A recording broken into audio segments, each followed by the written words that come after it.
Let me add just a little more to the Georgia election law. As the leader said, Democrats took the Senate right to the edge on this. Basically, we're willing to federalize the national election process to take the FEC. We're going to vote on an FEC commissioner today, the equally divided FEC, and turn it into a 4-2 FEC.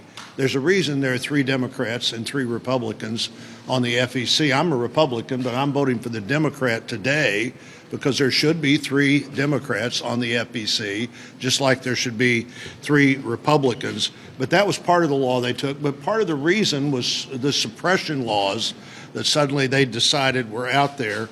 The Georgia law expanded the number of mandatory early voting days. It codified drop boxes in every county, something that didn't exist at all before the pandemic.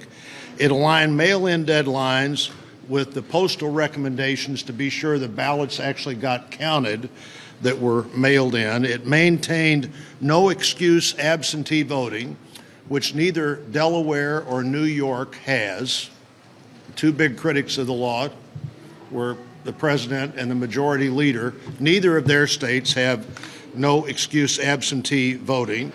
By Friday of last week, that was the last day of early voting, 800,000 Georgians cast early ballots. 4 years ago, 300,000 Georgians cast early ballots.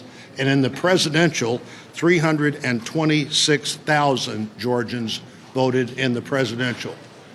Substantially more than 2 times as many people voted under the so-called suppression law as had ever voted early in Georgia before.